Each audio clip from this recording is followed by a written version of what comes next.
नमस्कार दोस्तों, इस वीडियो में आप सबका स्वागत है। चलिए शुरू करते हैं वाणिज्य विभाग के सभी परीक्षाओं से संबंधित महत्वपूर्ण प्रश्न। पहला प्रश्न है, वातानुकूलित द्वितीय श्रेणी AC2 टायर में अधिकतम तत्काल प्रभार कितना है? सही उत्तर है 500 रुपए। अगला प्रश्न है, वातानुकूलित द्वितीय श्रेणी AC2 टायर में न्यूनतम तत्काल प्रभार कितना है? सही उत्तर है 400 रुपए। अधिकतम 500 रुपए और न्यूनतम 400 रुपए। अगला प्रश्न है, प्रथम श्रेणी मासिक सीजन टिकट पर सामान की निःशुल्क छूट की सीमा कितनी है? सही उत्तर है 15 किलोग्राम। प्रथम श्रेणी मासिक सीजन टिकट पर सामान की निःशुल्क छूट की सीमा 15 किलोग्राम है। अगला प्रश्न है, द्वितीय श्रेणी मासिक सीजन टिकट पर सामान की निःशुल्क छूट की सीमा कितनी है? सही उत्तर है 10 किलोग्राम। अगला प्रश्न है, भारतीय रेल अधिनियम की धारा 167 किससे संबंधित है? सही उत्तर है स्मोकिंग। भारतीय रेल अधिनियम की धारा 167 स्मोकिंग अर्थात धूम्रपान से संबंधित है। अगला प्रश्न है, MST के किराए की तुलना में HST का किराया कितने गुना होता है? सही उत्तर है 5.4। MST मंथली सीजन टिकट के किराए की तुलना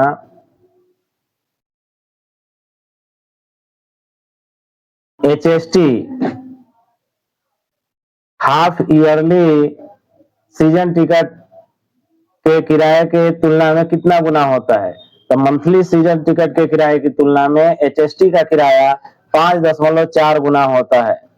अगला प्रश्न है, MST के किराए की तुलना में QST का किराया कितना गुना होता है? सही उत्तर है 2.7। MST के किराए की तुलना में QST का किराया 2.7 गुना होता है।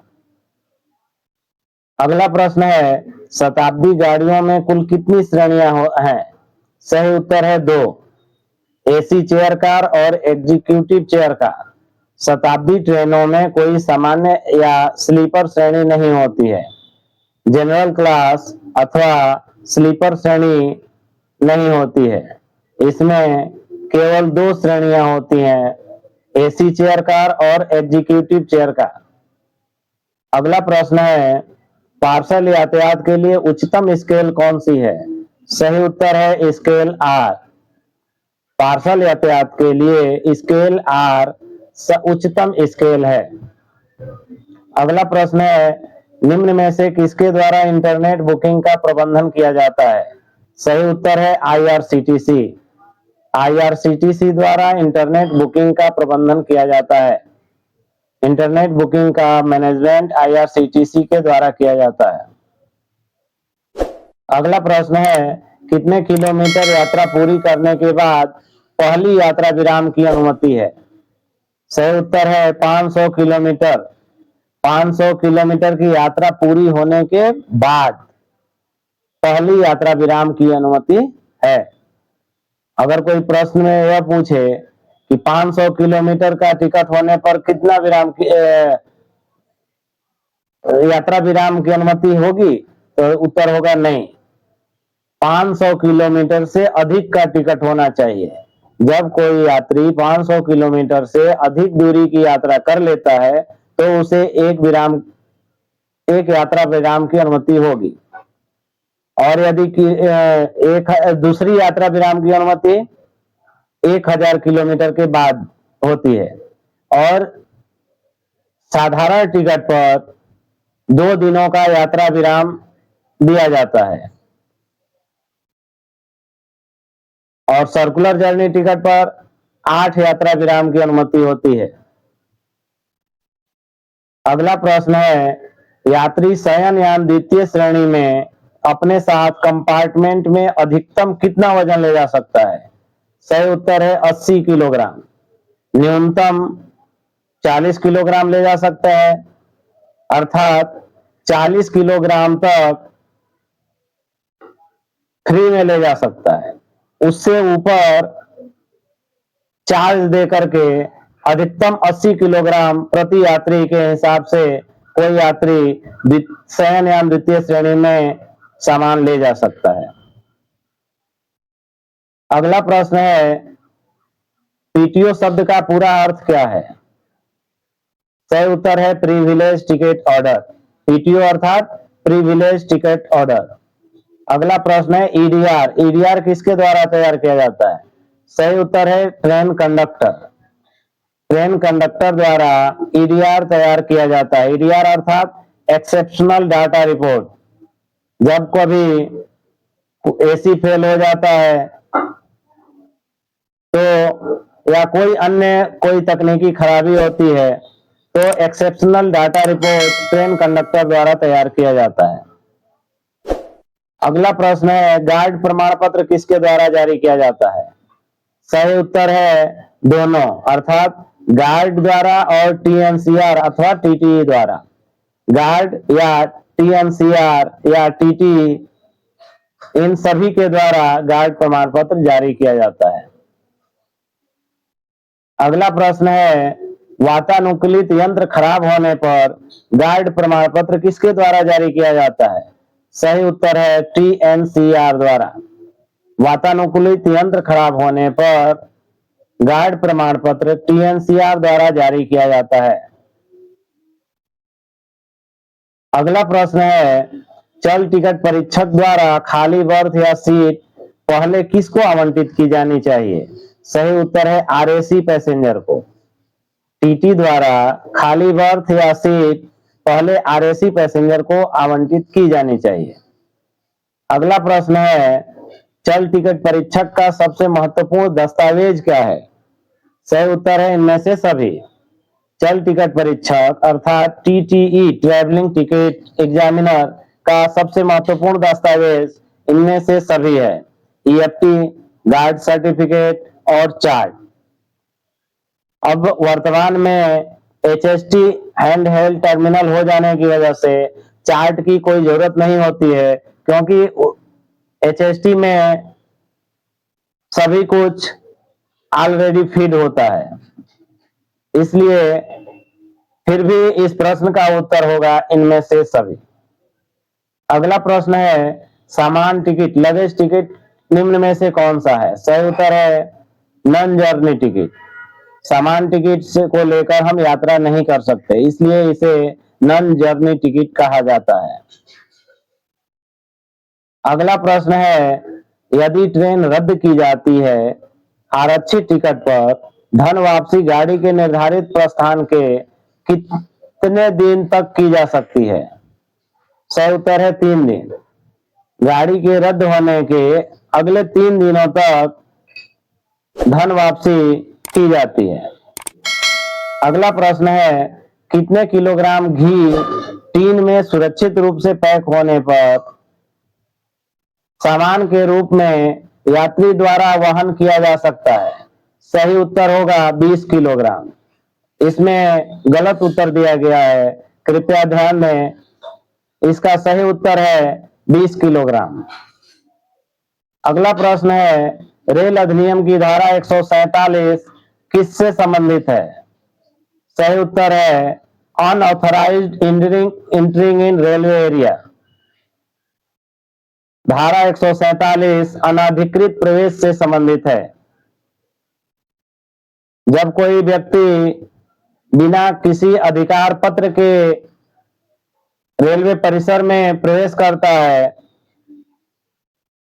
उसे धारा 147 के तहत दंडित किया जाता है। अगला प्रश्न है विश्रामालय टिकट निम्न में से किस प्रकार का है? सही उत्तर है नॉन जर्नी टिकट। विश्रामालय टिकट नॉन जर्नी टिकट है, क्योंकि विश्रामालय टिकट रिटायरिंग रूम में ठहरने के लिए होता है, न कि यात्रा के लिए। अगला प्रश्न है गाड़ी में प्राथमिक चिकित्सा बॉक्स फर्स्ट एड बॉक्स किसके पास उपलब्ध होता है? सही उत्तर है गार्ड। गाड़ी में फर्स्ट एड बॉक्स गार्ड के पास उपलब्ध होता है। अगला प्रश्न है शयनयान श्रेणी स्लीपर क्लास के लिए अधिकतम तत्काल प्रभार कितना है? सही उत्तर है 200 रुपए।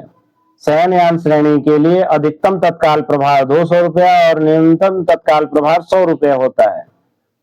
अगला प्रश्न है, क्षेत्रीय स्तर पर, जोनल स्तर पर जन शिकायत के निदेशक के रूप में कौन कार्य करते हैं? सही उत्तर है एजीएम। क्षेत्रीय स्तर पर जन शिकायतों के निदेशक के रूप में एजीएम कार्य करते हैं। एडिशनल जनरल मैनेजर, अपर महाप्रबंधक। और डिवीजन लेवल पर, मंडल स्तर पर एडीआरएम होते हैं। मंडल स्तर पर जन शिकायतों के निदेशक के रूप में एडीआरएम कार्य करते हैं। अगला प्रश्न है, तृतीय वातानुकूलित श्रेणी थर्ड एसी में प्रति वयस्क निःशुल्क वजन की कितनी छूट स्वीकार्य है? सही उत्तर है 40 किलोग्राम। थर्ड एसी में प्रति व्यक्ति 40 किलोग्राम वजन का छूट है, अर्थात कोई यात्री 40 किलोग्राम वजन तक कोई भी सामान निःशुल्क ले जा सकता है। अगला प्रश्न है, रेल अधिनियम की किस धारा के अंतर्गत टिकट का रद्दीकरण एवं किराया वापसी निर्धारित की गई है? सही उत्तर है धारा 52। रेल अधिनियम की धारा 52 के अंतर्गत टिकट का रद्दीकरण एवं किराया वापसी निर्धारित की गई है। अगला प्रश्न है, पार्सल बुकिंग के लिए न्यूनतम प्रभावी दूरी कितनी है? सही उत्तर है 50 किलोमीटर। पार्सल बुकिंग के लिए न्यूनतम प्रभावी दूरी 50 किलोमीटर है। अगला प्रश्न है, मंडल के मुखिया कौन होते हैं? सही उत्तर है डीआरएम, डिविजनल रेलवे मैनेजर, मंडल रेल प्रबंधक। अगला प्रश्न है, अतिरिक्त किराया टिकट ईएफटी किस प्रकार के कार्बन की सहायता से बनाई जाती है? सही उत्तर है डबल, दोनों साइड वाले कार्बन पेपर की सहायता से ईएफटी बनाई जाती है। अगला प्रश्न है, भारत में पहली रेलगाड़ी किन किन स्टेशनों के बीच चली थी? सही उत्तर है बोरी बंदर से थाने के बीच। भारत में पहली रेलगाड़ी बंबई से थाने के बीच चली थी। अगला प्रश्न है, RTC rail travel coupon, RTC का फुल फॉर्म क्या है? Rail travel coupons. अगला प्रश्न है, आरटीसी किसको जारी किया जाता है? सही उत्तर है एमएलए को, मेंबर ऑफ लेजिस्लेटिव असेंबली अर्थात विधायक को। आरटीसी माननीय विधायक को जारी किया जाता है। अगला प्रश्न है, पिंजरे में बंद छोटे जानवर की बुकिंग के लिए न्यूनतम वजन कितना है? सही उत्तर है 20 किलोग्राम। पिंजरे में बंद छोटे जानवर की बुकिंग के लिए न्यूनतम वजन 20 किलोग्राम है। अगला प्रश्न है, बाह्य यात्रा के दौरान पीवीएसटी धारक अधिकतम कितना वजन ले जाने के लिए पात्र हैं? सही उत्तर है 60 किलोग्राम। बाह्य यात्रा के दौरान पीवीएसटी धारक अधिकतम 60 किलोग्राम वजन ले जाने के लिए पात्र हैं। अगला प्रश्न है, आमतौर पर एक समय में कितने प्रकार की रियायत दी जा सकती है? सही उत्तर है एक समय में एक ही प्रकार की रियायत दी जा सकती है। अगला प्रश्न है, निम्न में से कौन सा यात्रा टिकट है? सही उत्तर है ब्लैंक पेपर टिकट। निम्न में से ब्लैंक पेपर टिकट यात्रा टिकट है। अगला प्रश्न है, एचओआर फार्म के स्टेशन पर रखे जाने वाले भाग को किस नाम से जाना जाता है? सही उत्तर है कैश वाउचर। एचओआर फार्म के स्टेशन पर रखे जाने वाले भाग को कैश वाउचर के नाम से जाना जाता है। अगला प्रश्न है, निम्नलिखित में से कौन से उच्च अधिकारियों का मांग पत्र जारी किया जाता है? सही उत्तर है गवर्नर।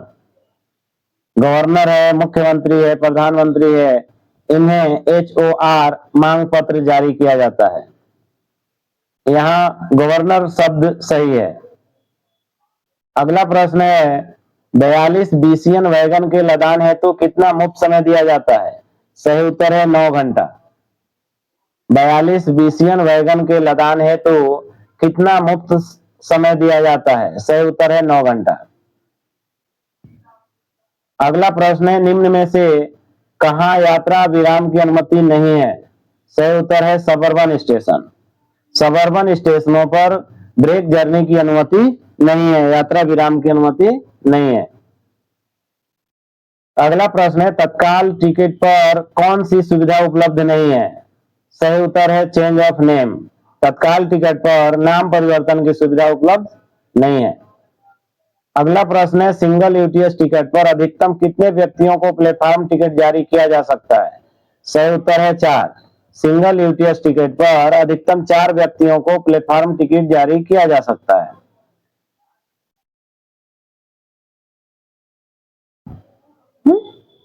21 बजे से 6 बजे के बीच चलने वाली यात्री गाड़ियों के लिए धन वापसी आरक्षण कार्यालय खुलने के बाद कितने घंटों तक की जाएगी? सही उत्तर है 2। 21 बजे से 6 बजे के बीच चलने वाली यात्री गाड़ियों के लिए धन वापसी आरक्षण कार्यालय खुलने के अगले 2 घंटे तक की जाती है। अगला प्रश्न है किस मामले में आरएसी टिकट धारकों को चार्ट बनने के बाद भी डुप्लीकेट टिकट जारी किया जा सकता है? सही उत्तर है इनमें से कोई नहीं। आरएसी टिकट धारकों को डुप्लीकेट टिकट जारी नहीं होती है। डुप्लीकेट टिकट कंफर्म टिकट के लिए ही जारी की जाती है।